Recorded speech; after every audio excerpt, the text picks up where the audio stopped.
Ada kayak gitu bang? Itu nggak hajat. Hajat. Siang malam nggak? Pagi doang. Pagi sampai yang mau udah keluar ya. Oke. Lagi bangun nggak?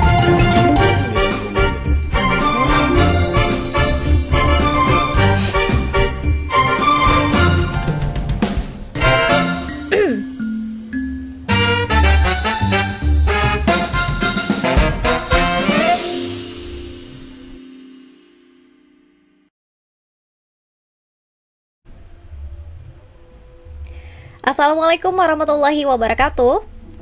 Pemirsa Sultan TV, senang sekali kita berjumpa kembali dengan Anda dalam talk show Bincang hari ini di edisi Jumat 1 September 2023. Namun sebelum nanti kita akan membahas tema kita di hari ini yang sangat menarik terkait dengan Walpam ya, yang sudah dibentuk dan juga sudah ada SK dari Pemprov Banten. Kita ingatkan kembali untuk Anda yang belum memfollow media sosial kita di Instagram kita di @sultantv.co dan juga @beritasultantv, lalu fanpage Facebook kita di @kreatifsultan dan juga YouTube streaming kita di Sultan TV. Anda nanti di segmen ketiga juga bisa ikut serta bergabung bersama kami, langsung bertanya kepada narasumber di pagi hari ini.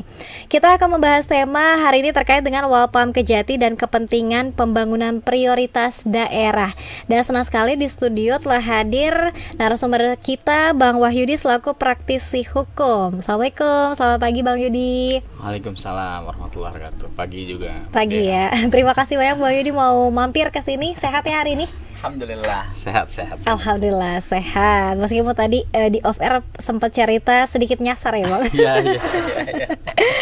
Oke, Bang Yudi, pertanggal 16 Juni 2023 ini boleh dikoreksi, Kejaksaan Tinggi Banten ini telah menerima SK ya terkait dengan pembentukan Walpam dari pemerintah Provinsi Banten. Namun mungkin kepada pemirsa dan juga masyarakat terlebih dahulu nih sebagai pengantar, sebetulnya Walpam ini seperti apa? Apakah Walpam itu sendiri sebetulnya sudah menempel pada kejaksaan atau seperti apa sih, Bang?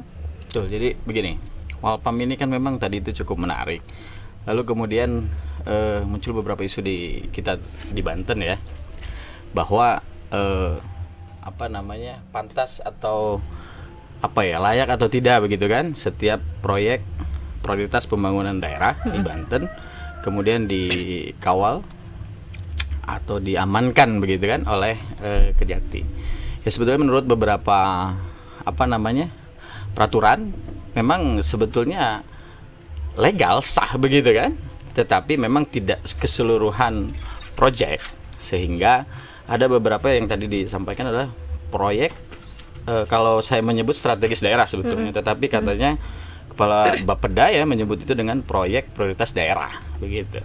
Nah, tentunya hal ini ya sangat benar begitu kan, ketika memang meng-SK-kan Kejati, mungkin dalam hal ini bidang Intel begitu ya, untuk mengawasi dan mengamankan pembangunan tersebut, sehingga hal-hal yang tidak diinginkan karena ini bersifatnya preventif, karena menyangkut keuangan negara, maka ini harus diawasi dan diamankan begitu.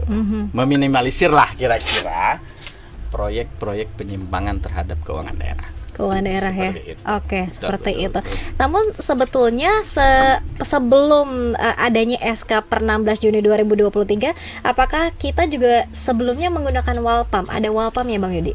Sebetulnya terdahulu saya sempat ada namanya TP4D atau seperti apa gitu ya. Oke. Itu sebetulnya sama Walpam juga. Tetapi sempat beberapa masyarakat lalu kemudian mungkin praktisi atau mungkin orang-orang yang konsen terhadap pengawasan tersebut, kadang ada yang protes, biasanya suara sumbang lah kira-kira ya, ini ngapain untuk diawasi begitu kan, ada inspektorat juga misalkan kan begitu kan, lalu kemudian ada BPK juga yang menghitung kerugian itu, lalu kemudian ada BPKP misalkan begitu ya. Artinya justru ini menurut beberapa pendapat akan membuka ruang selesai di bawah meja begitu kan, ketika ada penyimpangan mungkin tidak diproses begitu kan, karena ada pengacara negara di sana begitu, padahal sebetulnya tidak seperti itu.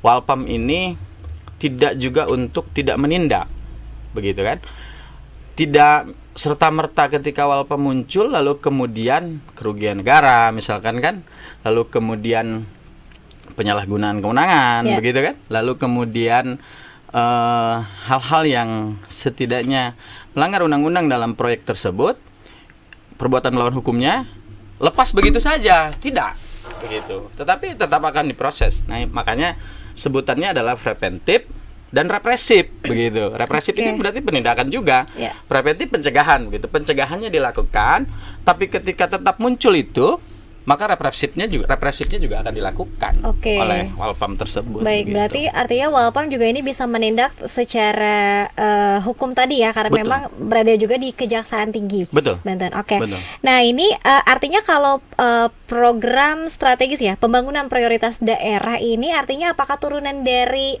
pembangunan nasional, Bang Yudi? Ya. Ataukah yang dimiliki daerah saja? Kalau saya lihat Perpres 109 kalau tidak salah, memang proyek pembangunan nasional itu proyek yang strategis di nasional, kemudian di daerah, dan kemudian di badan usaha milik pemerintah tentunya. Nah, ini mungkin kalau ejawantah dari Perpres tersebut adalah bisa jadi memang proyek pembangunan strategis nasional yang memang ditempatkan di daerah. Begitu. Oke. Atau mungkin daerah sendiri yang mempunyai proyek itu, sehingga ada satu kriteria khusus, begitu kan, yang sekiranya pembangunan ini dapat memajukan kesejahteraan, misalkan dan lain sebagainya, maka itu disebut dengan proyek pembangunan strategis daerah. Tetapi saya membaca kemarin itu, Kepala Bapeda mengatakan bahwa di Banten itu adanya proyek prioritas daerah, gitu, PPD ya kira-kira. PPD, Ya, mungkin oke. itu hanya penamaan lah kira-kira. Penamaan ya, proyek Baik, atau baik. pembangunan prioritas daerah Baik, ya. betul, betul, Oke, betul. oke, baik. Nah, Bang Yudi, tadi sebetulnya Bang Yudi sudah sebutkan bahwa yang diawasi ini tidak semua proyek Betul. diawasi oleh Walpam tadi. Betul. Tapi yang kemudian juga ini ada unsur seperti untuk kepentingan halayak dan lain Betul, sebagainya. betul. Kalau mungkin dari nilai penganggaran, nah ini barangkali juga masuk ke kriteria, misalnya berapa T ini ada Walpam ya, gitu ya. betul, betul. Atau seperti apa? Sepanjang yang saya baca memang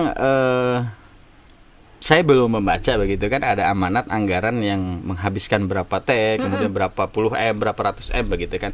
Tetapi yang diamatkan dalam Perpres itu adalah proyek pembangunan strategis nasional, yang tadi itu yang disampaikan adalah terkait strategis di masyarakat, Ya. kemajuan masyarakat dan lain sebagainya. Mungkin kita bisa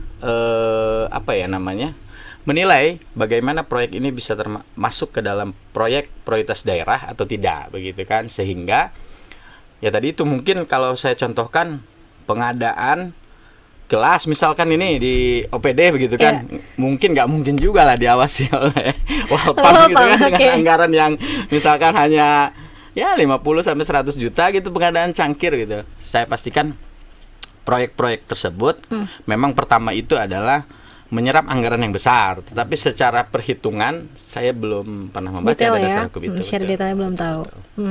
Oke. Nah, baik. Nah, kira-kira Bang Yudi, ketika hadirnya Walpam, meskipun tadi Bang Yudi juga sebutkan kan sudah ada BPK, sudah ada Betul, inspektorat. betul. Nah, apakah nanti penugasan dari Walpam sendiri ini tumpang tindih kan nanti dengan inspektorat dan lain-lain? Tadi itu Walpam dalam amanatnya di pusat itu, di Kejagung itu, di Jamintel itu, bahwa dia untuk bertugas preventif. Artinya ada istilah namanya tantangan, terus kemudian AGHT itu tuh, AGHT itu kan itu selalu muncul tuh, begitu kan? Gangguan, tantangan, kemudian itu istilahnya ada AGHT itu. Nah, itu adalah tugas mereka. Karena setiap proyek itu pasti akan ada gangguan dan tantangan dan kemudian halangannya, begitu kan? Nah, itu adalah tugas-tugas Walpam dalam menyelesaikan itu. Sehingga tadi itu kalau inspektorat kan mungkin setelah selesai itu pembangunannya, begitu kan, dihitung, terus kemudian muncul misalkan pelaporan dan lain sebagainya. Oh, ada kerugian negara, muncul juga pemeriksaan BPK misalkan begitu. Tetapi kalau Walpam ini di awal, sehingga ada istilah namanya tepat waktu, tepat mutu, dan tepat anggaran, tepat sasaran, begitu. Jadi sehingga apa yang diinginkan preventif itu sebelum terjadi itu terlaksana dengan baik dengan adanya Walpam. seperti itu. Oke, dengan adanya Walpam sesuai tadi tepat waktu, tepat Betul. sasaran, dan anggarannya juga harus pas ya. Ya. Oke, karena kalau inspektorat tadi sudah pelaporan lalu baru menghitung selisih, Ya, kira-kira menghitung seperti itu ya Bang selisih. Didi? Ya, betul, baru muncul kan BPK. Ada juga nanti Satgas BPKP misalkan Oke. begitu. Sehingga baru masuk kepada ranah, oh ini adalah merugikan keuangan negara, tindak pidana korupsi. Oh ini adalah penyalahgunaan kewenangan begitu kan? Ya. Ini adalah perbuatan melanggar hukum dalam melakukan kegiatan proyek itu, begitu kan? Nah kalau ini sebelum itu muncul, tetapi tidak juga serta-merta ketika muncul kerugian itu, penyalahgunaan kewenangan itu, maka tidak diproses karena tadi itu preventif dan represif mereka lakukan, begitu. Sehingga apa yang menjadi kerugian negara atau misalkan kerugian waktu dalam sebuah proyek itu dieliminir sehingga ya tadi itu tepat waktu, tepat sasaran, tepat anggaran, begitu. Dan itu saya pikir cukup baik sebetulnya Cukup baik ya dilakukan, sebetulnya. cukup baik. Cukup baik untuk dilakukan. Baik, Bang Yudi, kita rehat terlebih dahulu.